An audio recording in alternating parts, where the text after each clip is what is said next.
नमस्कार मित्रांनो, स्वागत आहे तुमचं आपल्या चॅनलवर.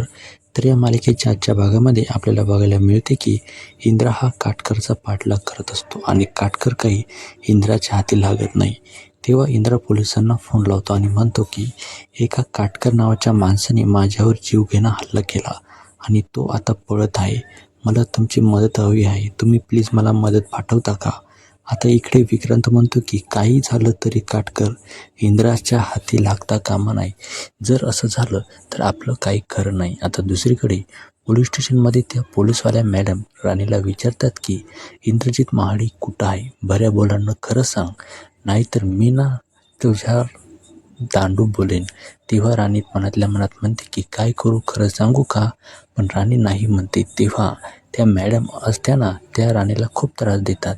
त्यांना त्यांच्या दांडूने राणीच्या पायाचा अंगठा दाबतात आणि म्हणतात की बऱ्या बोलानं खरं सांग, नाहीतर ना तू तुझ्या पायावर घरी जाणार नाही. तेवढ्यात मालतीसुद्धा म्हणते की मॅडम ही अत्यंत कोठारडी पोरगी आहे. हिला माहिती आहे की इंद्रा कुठं आहे. तुम्ही हिच्याकडून काढून घ्या सत्य काय आहे ते. इकडे काटकर इंद्राला भिवून पळत असतो. तेवढ्या तिथे विक्रांतची गाडी येते आणि विक्रांत त्याला गाडीने उडवून देतो. उडवल्यावर काटकर खूप गंभीर जखमी होतो. तेव्हा विक्रांत गाडीच्या खाली येतो आणि त्याच्या तोंडाचे मास्क काढतो आणि तेव्हा त्याचा चेहरा बघून मात्र काटकर खूप शॉकिंग होतो. तेव्हा विक्रांत त्याला म्हणतो की विक्रांतशी जो पंगा घेतो ना त्याची अशीच अवस्था होते. जर तू माझ्याशी चांगला राहिला असता ना तर तू आज जिवंत असता. तेव्हा मात्र काटकर त्याचा शर्ट धरतो, पण विक्रांतला इंद्रा येण्याची चाहूल लागते आणि तो काटकरच्या हातातून त्याचा शर्ट सोडवतो. पण विक्रांतच्या शर्टची जी गुंडी असते ना ती काटकरच्या हातात असते. तेवढ्यात इंद्रा हा काटकरला जखमी अवस्थेत बघतो आणि इंद्राला धक्का बसतो. तेव्हा विक्रांत जो इंद्रा असतो तो काटकरला वाचवण्यासाठी ॲम्ब्युलन्सला कॉल करायला बघतो, पण काटकर त्याला अडवतो आणि म्हणतो की नाही, कॉल करू नका. ही माझ्या पापाची शिक्षा आहे, ती मला भोगू द्या. आणि इंद्रा त्याला म्हणतो की माझ्यावर हल्ला करणाऱ्याचं नाव सांग काटकर. तो सांगण्याचा प्रयत्न करतो, पण तेवढ्यात त्याचा जीव जातो. पण काटकरच्या हातातील शेअरचे बटन त्याला दिसते आणि ते बटन तो त्याच्याजवळ घेतो. दुसरीकडे आता पोलीस स्टेशनमध्ये दुसऱ्या दिवशी त्या मॅडम राणीला विचारतात की सांग तू इंद्रा साहेबांना कुठं ठेवलं आहे. पण राणी म्हणते की मी माझ्या नवऱ्याला का काही करेल, ते माझ्यासोबत नव्हते, पण तिचं कोणी ऐकत नाही. दुसरीकडे माती त्या मॅडमला म्हणतात की मॅडम ही अशी बोलणार नाही, हिला ना मरण्यातनं दिलं ना तेव्हाही बोलेल. आणि त्या मॅडम राणीवर दांडा उचलते, पण तेवढ्यात तिथे इंद्रा येतो आणि त्या मॅडमवर ओरडतो, तुमची हिंमत कशी झाली या राणीवर हात उचलायची? आत्ताच्या आत्ता तिला बाहेर काढा.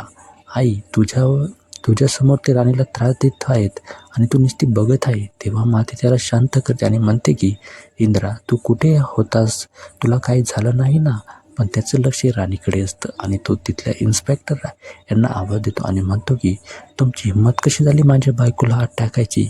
तेव्हा तो इन्स्पेक्टर म्हणतो की ह्या आम्हाला दारूच्या बटर सापडल्या म्हणून आम्ही यांना अटक केली. तेव्हा इंद्रा म्हणतो की तिथे ती एकटी नव्हती, तिथे तिच्यासोबत मी पण होतो. आणि हे ऐकून मालतीला मात्र धक्का बसतो. तेव्हा इंद्रा त्या साहेबांना घडलेली सर्व घटना सांगतो. तेव्हा इंद्रा मालतीला म्हणतो की आई, राणीने जे सांगितलं आहे ते खरं आहे. माझ्यावर कोणीतरी जीवघेणा हल्ला केला होता.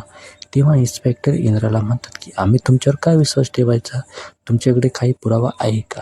तेव्हा राणी त्यांना व्हिडिओ काढलेला दाखवते आणि तेव्हा ते साहेब म्हणतात की इंद्रा साहेब तुम्ही चिंता करू नका, आम्ही ह्या केसच्या मुळापर्यंत जाऊ.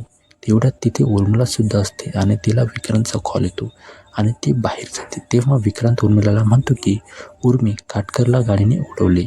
त्याचं बोलणं ऐकून उर्मिला खुश होते आणि तिला विचारते की कोणी उडवले त्याला. तो म्हणतो उर्मिला, मीच त्याला उडवलेले आहे. आता त्याचं हे बोलणं ऐकून ती मात्र खूप घाबरते. ती म्हणते की तू काय बोलतोस, कळतं का तुला? तो म्हणतो की चिंता करू नको, मी गाडी लपून ठेवलेली आहे आणि मला तिथे कोणीही बघितलं नाही. आता पोलीस स्टेशनमध्ये आबा वकिलांना घेऊन येतात आणि राणीला सोडून पोलीस स्टेशनच्या बाहेर येतात आणि सगळ्यांना घरी चालण्यास सांगतात. पण मालती म्हणते की सगळे नाही, ही पोरगी माझ्या घराचा उंबरठासुद्धा ओलांडणार नाही. तेव्हा आबा तिला म्हणतात की तुम्हाला कळतंय का तुम्ही काय बोलतात ते?